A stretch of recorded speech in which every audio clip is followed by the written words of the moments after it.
Welcome to the Be Strong Show. I am your host, Michelle Shirley, CEO and Chief Heart Officer for Be Strong International. I am so excited to be back in the studio with community newspapers. What an honor and a privilege it is to share all the amazing things happening in South Florida with nonprofits, with businesses. And so we want to encourage you to continue to stay tuned to the Be Strong Show. We are here. We are doing amazing things, and it's all about you, giving you the education you need so that you can know how to navigate through South Florida's nonprofit landscape and so much more. With that said, I want to remind you too that we have our annual Hearts in Rhythm event coming up at the Rusty Pelican March 14th. We would love your support for us to achieve our fundraising goal. We need you there. We would love to have you there. And the Rusty Pelican is an amazing, amazing location for the ambiance, the amazing food, and of course, supporting everything about Be Strong as we move individuals and families from brokenness to wholeness. So today, I have an amazing guest, super beautiful woman who is here with us in the studio. And without hesitation, her name is Miss Lakeisha Palmer. She is the Executive Director statewide for Teach for America. So welcome to the show. Thank you so much, Michelle, for having me. What an amazing introduction. Yes. From the moment I saw you, I was like, oh my God, you are so beautiful. Oh, You're so thank beautiful. you. Yeah, Thank I you. love it. I appreciate love it. that. And we have to encourage one another, you know? Yes. Yeah. Yes. It's really important. So with that said, I want to get right into it because I know there may be people here that are watching that don't know what Teach for America is about. But I want to get into really quickly what is happening with the teacher shortage. Ooh, that is a loaded question. Not only is it a loaded question, it's also a national crisis. So across the nation, organizations like Teach for America or universities, districts are struggling with the teacher shortage. And so I know it's something that is top of mind for most people, and a lot of people are coming together trying to create solutions around it. For the state of Florida, we started off the school year with 4,000 teacher vacancies. Wow. 4,000. Now, it has since dwindled because, like I said, districts, legislators, everybody is working diligently to make sure that students have a quality teacher in front of them on a daily basis. But it's definitely something that we really need to drill down into to understand what the core root is. The other thing that I would say about the teaching field is that 3 out of 4 teachers that come to teaching are coming from an alternative certification pathway, meaning they didn't go to the College of Education. They may have been a science, a biology major, or a history major. They have the content knowledge and they want to give back to students, but they might not have gone to education to do so. And so with that, it's an extra layer of additional support that you would have to provide for them. So not only are we experiencing vacancies, folks that are in our new generation, Gen Zers, are not looking at education as the first choice. They have a different set of motivations. They like immediate gratification. They don't like to be in a box. They don't like the 9 to 5 time. But I'm a Gen Xer. I'm not going to age myself. But I knew that I wanted to be a teacher at a very young age. And that is just not the mindset of this generation. And so I know a lot of folks are looking at what is motivating Gen Z. How can we invest them in the future?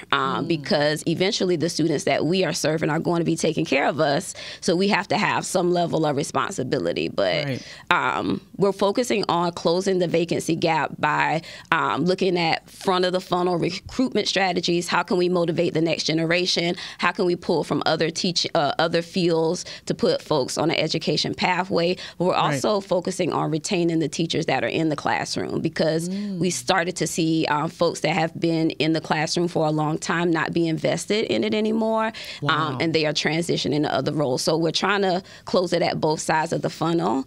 And again, there has been a collaborative effort at all layers to be able to do that. Wow. I mean, you've said so much there. I'm trying to think, too, that now with, I think what you said was so important as far as like the new generation that's coming behind us that really doesn't see education as something being sexy, right? Right. It's also been known that the pay isn't great. Right. right? And then now we're seeing like a real, just a lot of issues all across these states with students and their behaviors and how they are, outrightly defiant with teachers, right? And substitutes. And so how are you all kind of making it more, I guess, sexy in a way? Yeah. I would say that to your point, one of the things that keeps me up at night is that our students are not well right now. Just coming out of COVID, academically, we've seen a decline specifically in 4th and 8th grade reading and math. We've seen probably the lowest numbers in the NAEP score since 1970 nationally. So they're academically not well. Social emotionally, they are not, they did not receive a set of tools, or they may have been in situations throughout the COVID process that did not allow for them to be able to integrate appropriately. So they are experiencing those behaviors. So being in the teaching field is getting harder. So because not only do teachers have to focus on the academic aspects, they have to look at how can we look at that student as a whole student and be able to support them emotionally and socially. And so that's one of the things that has made it hard. And then when you have to do that extra layer of work with the pay that we have, I would say that Florida is right in the middle of pay. There's a lot of work that we can do. I will say that there has been a lot of work done on increasing the teacher pay for entering teachers. We have to do a little bit of balance in rewarding those teachers that have been in the field for a long time, going back to the point of retention. But in this year's legislature, there is a lot of policies going through the focus on grappling with the teacher shortage, but then also looking at salary as a symptom of one of the things that are not pulling it in. Gen Zers want to be they are enticed by social justice. So one of the things that we are focusing on when we recruit Gen Zers is that education is a social justice issue, and you will be creating change in the lives of students just in a different way. And so that is one of the things that we are investing them in based on what they're motivated by. At Teach for America, we support them in having like transition packages, support packages, which makes them, it gives them a package that is more enticing as to another organization that might reach out to them. So we're really looking at research that says this is what Gen Z likes, focusing our recruitment strategies on those mechanisms to get them into the door, but then also being able to support and develop them in a way that they are going to be satisfied with the education as a career pathway and want to stay in the education field. That's so good. That's so good. With all of the influx of these changes to recruit, I love what you said about the fact that there were and are teachers who have been in the system 15 years, 20 years. They went through that COVID period, which was a really tough transition for them as well. What are they saying? How are they feeling about this? Because I'm sure that they are so vested in their profession. What's their take on what's happening? And do you see any opportunities for like mentorship? Yeah, absolutely. I would say that our veteran teachers are saying, one, we want to be paid more. Like we are trying and true. We've been here. We've done that. We have a record of results. We want to be able to be rewarded for what we are trickling down to students. They are also really, really passionate about their growth trajectory. So how can I get professional development if I have been a teacher for double-digit years to potentially go on to be a coach or potentially go on to be a school leader? They really want the district to not only support them in their short-term development and getting students to where they need to be, but also into their long-term development. How can I have a 5, 6, 7 year runway at this district and continue to grow my capabilities to be in a leadership role? And so I would say that is one of the things that they are really focused on. They also look at reaching back to the newer teachers or the novice teachers as a way of building their own leadership.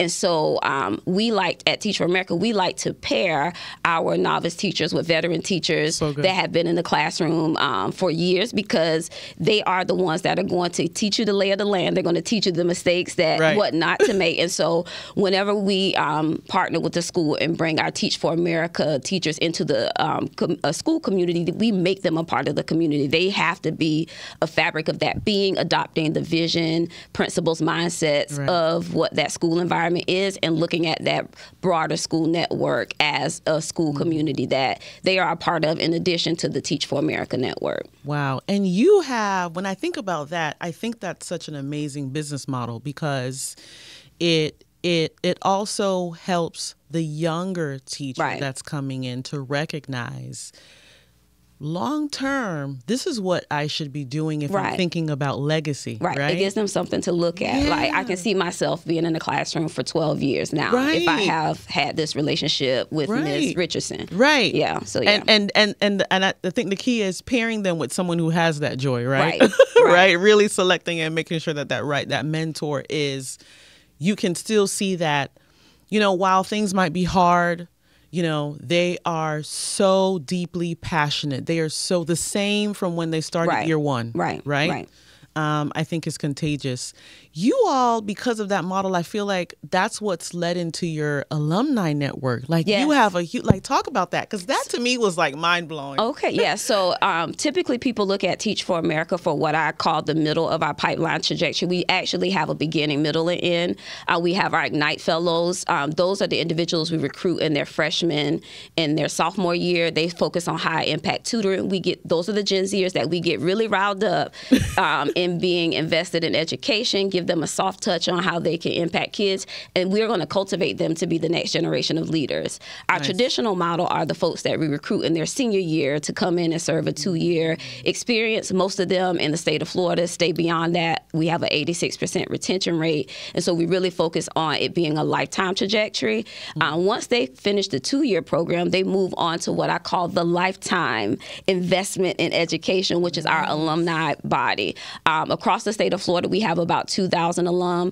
Specifically in South Florida, we have about half of those alum that are matriculating, growing, learning, developing in their capabilities here.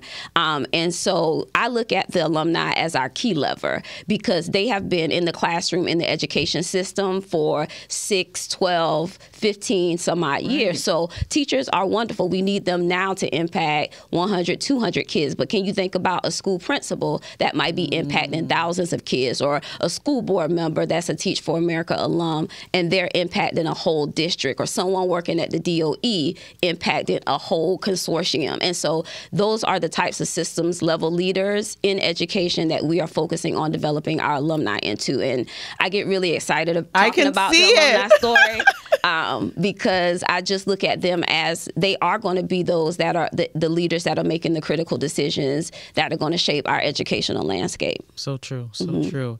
I was just going to mention that. I don't know if you're watching, but your passion, your face, you're lighting up. I mean, this is so you. Yeah. This is so divine for you to be in this seat right now at this critical time. And I'm so happy that you, knowing your backstory, moved to Miami to take on this role. So I want you to share about why your passion for education and what that looks like for you. Okay.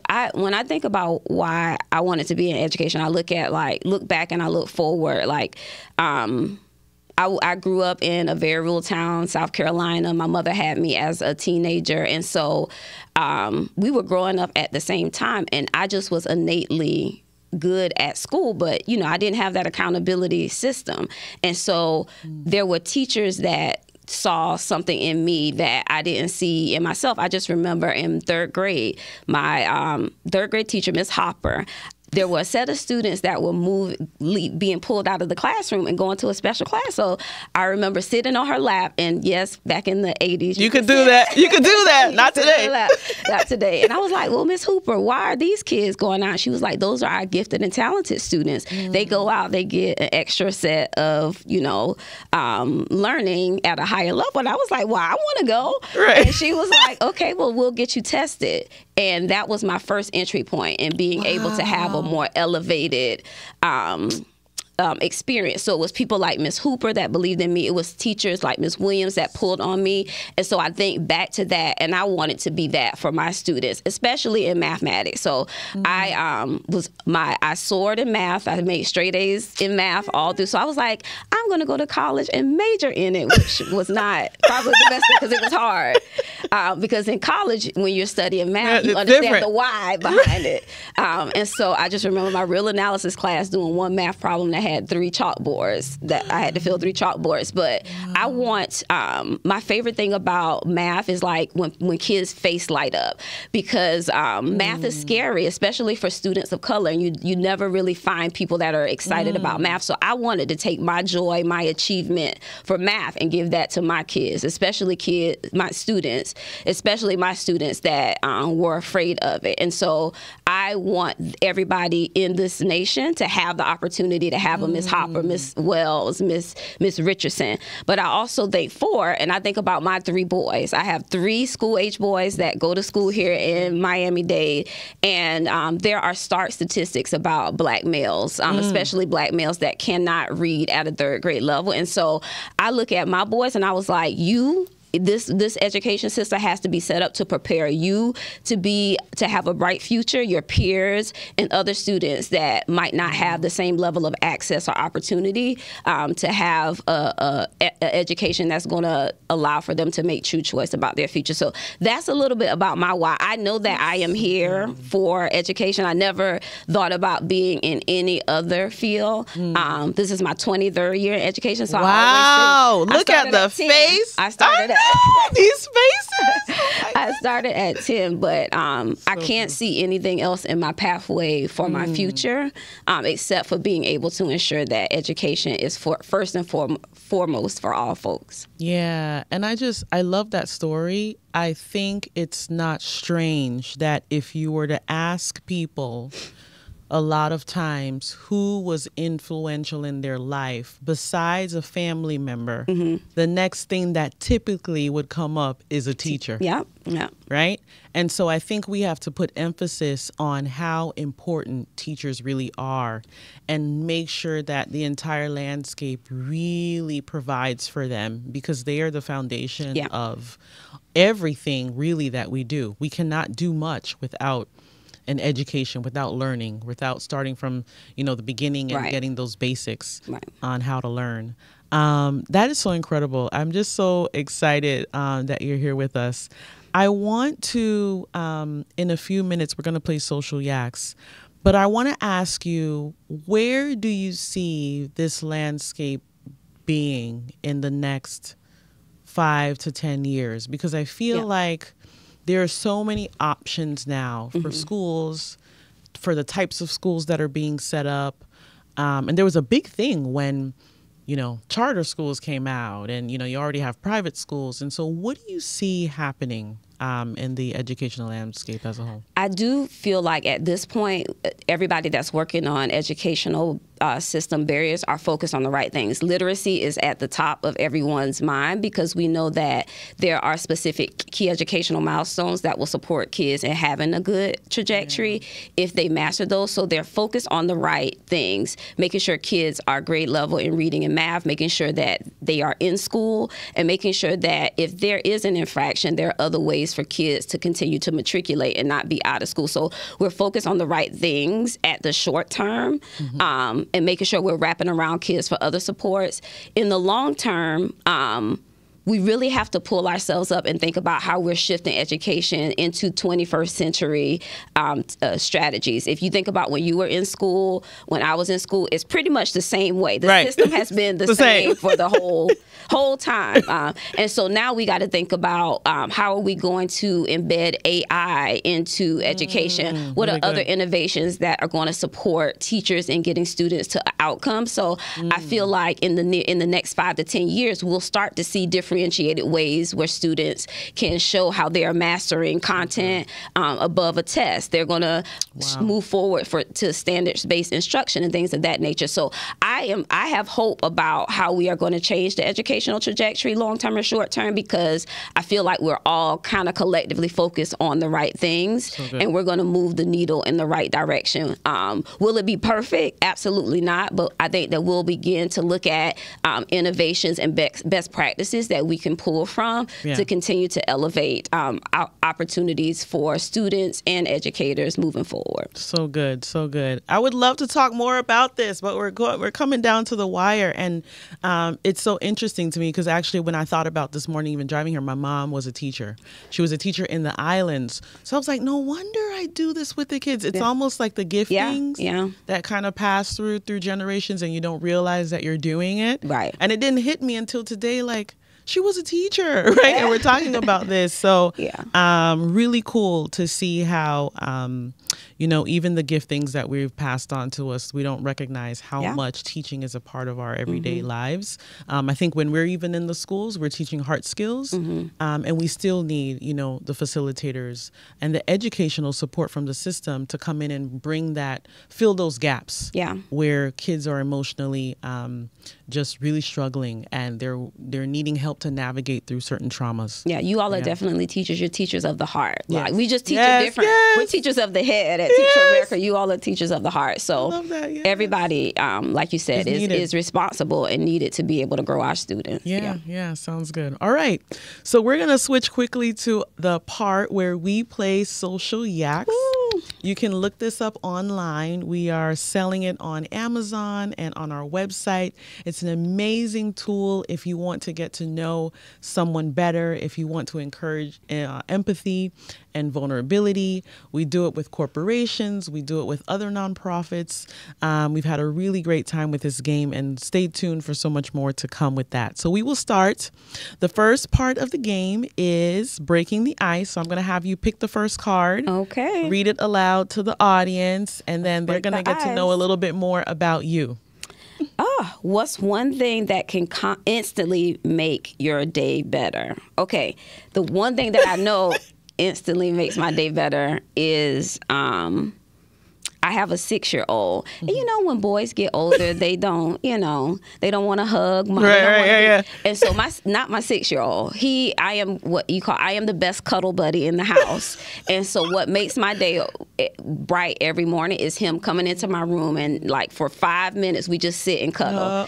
And I'm just like, you are mommy. Hey, I was like, and I always say, is that mommy's little cuddle buddy? And he was like, yes, it's me. And he'll walk in. So I have to start my day that way. And so that just sets me up on a high note. And if he misses the day sometimes if he's grouchy. Right. But for the most part, that is how I wake up every morning. That is so cute. Well, let me encourage you. So I have a 12-year-old, and we may not say cuddle buddy, but as soon as I come home, he's like, I want a hug. Oh, yes. And we stand there for a few minutes until he lets go. Okay. And he's 12. So this could go long, and so be encouraged. Yes. And I love it because eventually, when I think about him, he's going to move out and be on his own, and I won't be able to get those hugs, right? Yeah. So my 17-year-old just gives me a side hug. I was like, but you were my baby. Right. Right.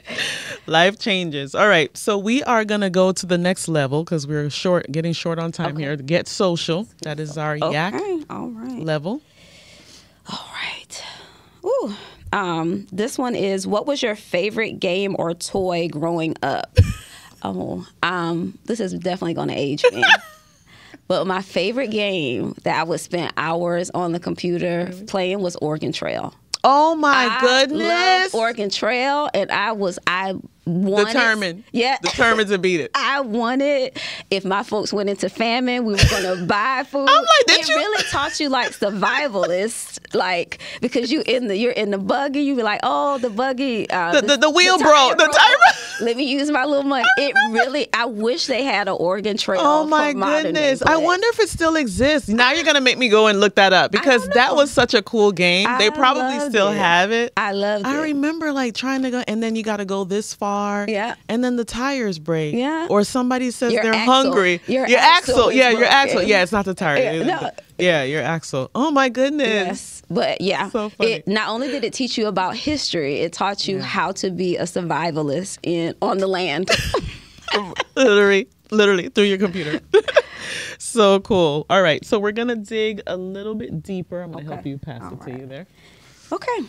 We're going deeper, y'all. Ooh.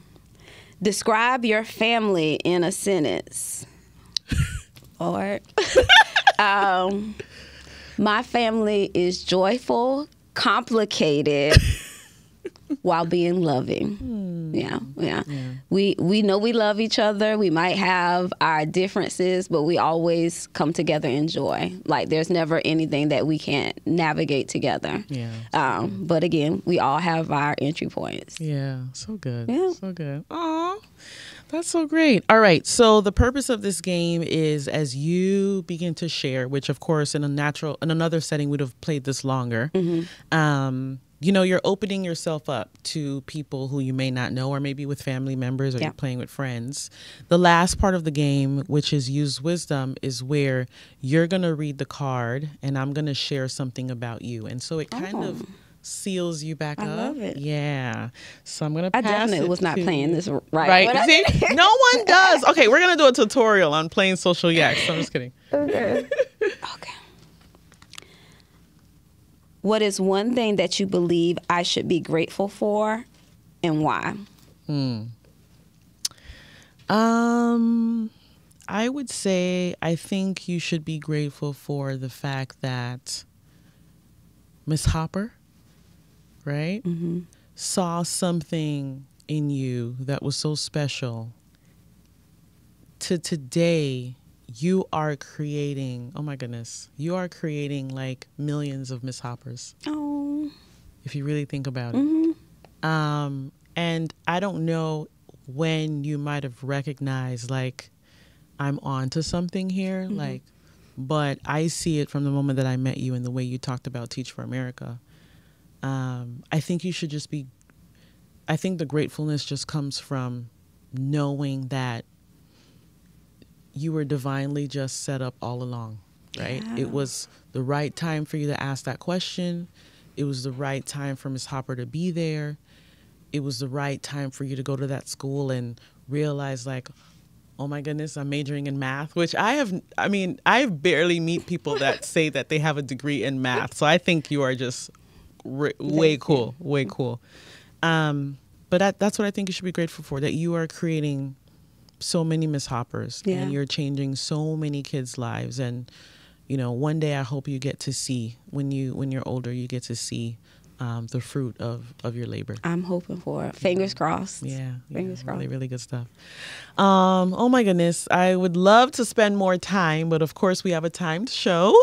I want you to share about Teach for America and anything that you think someone needs to know as we close out. I think something important that you said was getting those younger folks to really get involved. And so even if you want to talk about that, whatever you feel is on your heart, I think it's important because you might have parents whose kids are now entering into that field, or they may want to switch careers. Yeah. So feel free to share. Well, we are always looking for amazing teachers. We are a national nonprofit. We've been providing almost 1,500 excellent teachers to Miami-Dade for over 20 years. So we're excited to be able to bring that back into the funnel. We need community support. We are stronger together, and the only way that our kids are going to get what they need is by way of all of us putting our minds together to be able to create viable solutions for them. So I encourage you to do something that is going to directly benefit or impact a student in your life, because they're going to always remember that. If you want to get into the work of recruiting teachers, tell them about the teacher shortage. Tell them that Teach for America, TAP, other organizations, Miami-Dade County START programs. Those are options that people can come into the teaching field. We need great teachers, and there are wonderful support systems that are going to be able to move them along. If you like to support the cause in any way, give your time, talent, and treasure. We need to elevate the narrative of the importance of bringing high-quality teacher candidates to South Florida. We need people that have marketing skills, business strategy. So there are multiple ways that you can give. If you want to learn more about Teach for America, please look at us at teachforamerica.org. We always need supporters in the partnership realm, in the revenue realm. And we just want to be able to support and impact as many students as we possibly can across Miami-Dade. So I appreciate you allowing me to share a little bit more. Yes, I love that. I love that. I love what you all are doing. I can remember my favorite teacher, Miss Hernandez. She was a Hispanic woman. She came in. When we had field days. I was just like, this woman is so beautiful and fun and smart and fun. Field days were the best, weren't field they? days, right? And I want to Love be it. like her. She was just so cool. We would sing songs to memorize things, Yeah. things like that. So I remember her. So anyway, I would say definitely reach out to Miss Lakeisha Wells Palmer. She is the executive director statewide for the Florida region. And, definitely visit their website, give to them today and support their cause. With that said, I want to leave with you this. Think about ways that you could be a Miss Hopper. It doesn't have to necessarily always be in a teacher field per se, but you can coach someone, you can mentor someone, you can give someone a phone call and let them know how much you care for them, how much you're willing to support them. We all need that. We all need community. We're here for you. We love you. Have a great day. And that ends our show. See you soon.